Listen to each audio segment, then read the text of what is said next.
বাচ্চারা শাক সেভাবেই খেতে চায় না, তাই ভাবলাম একটু অন্যরকম ট্রাই করি। খেতেও টেস্টি এবং খুব হেলদি একটা রেসিপি। প্রথমেই আমি কড়াইতে কিছুটা জল দিয়ে দিয়েছি আর তাতে দিয়ে দেবো 1 চামচ লবণ। আগে থেকে ধুয়ে রেখেছিলাম ভালো করে 2 আঁটি মতো পালং শাক। পালং শাক দিয়ে আমি কিছুক্ষণের জন্য চাপা দিয়ে দেবো। জলটা ফুটে উঠলেই নাড়াচাড়া করতে করতে তারপরে আমি একটু ছেঁকে নেব। এরপরে একটা জায়গাতে জল দিয়ে তাতে কিছুটা আইস কিউব দিয়ে শাকগুলো আমি ভালোভাবে চুবিয়ে নেব কিছুক্ষণের জন্য। এই ঠান্ডা জলে দেওয়ার কারণ শাকের কালারটা ধরে রাখার জন্য।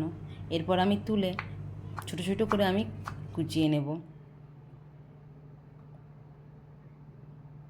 কিছুটা জল থেকে গেছে, তাই নেটে আমি জলটা কিন্তু বের করে নেব। এরপরে প্রয়োজন মতো ডিম নিয়ে নেব। আমি এখানে 5টা ডিম নিয়েছি আর তাতে দিয়ে দেবো প্রয়োজন মতো লবণ, 1 চামচ গোলমরিচ গুঁড়ো আর 1 চামচ সাদা তেল। এরপরে ভালো করে ফেটিয়ে নেব। তাতে দিয়ে দেবো পালং শাক কুচানো। ভালো করে মাখানো হয়ে গেলে আর একটা পাত্রে সাদা তেল দিয়ে ভালো করে মাখিয়ে আগে থেকে গুলে রাখা ডিম আর শাক আমি দিয়ে ভাপিয়ে নেব।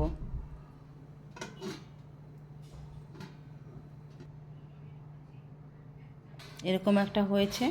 তো এরপরে ওপরে একটু জলটা উঠে গিয়েছে, তাই একাশি করে আমি এটা কিন্তু ঝরিয়ে নেব জলটাকে। তারপরে খুব আস্তে আস্তে করে ছুরির সাহায্যে 4-5টা কেটে নিয়ে খেয়াল রাখতে হবে নিচে হয়তো একটু বসতে পারে, তো সেই দিকটাও খেয়াল রাখতে হবে।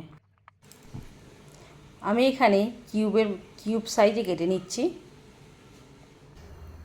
দেখতে কি সুন্দর হয়েছে, বাচ্চারা এমনিই খেয়ে নেবে। এরপরে কড়াইতে তেল দিয়ে তাতে দিয়ে দেবো একটা গোটা পেঁয়াজ বাটা, 1/2 চামচ আদা বাটা,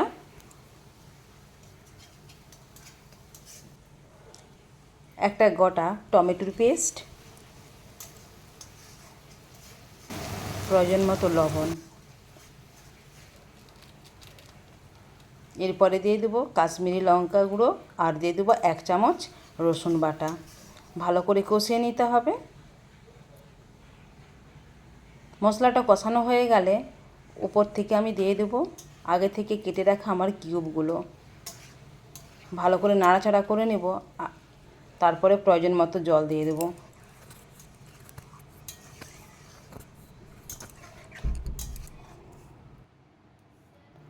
সব শেষে দিয়ে দিতে হবে 1 চামচ গরম মশলা গুঁড়ো, যেটা আমি স্কিপ করে গিয়েছি।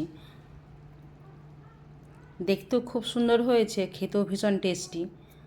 তো রেসিপিটা যদি ভালো লেগে থাকে প্লিজ লাইক কমেন্ট শেয়ার করতে কিন্তু ভুলবেন না।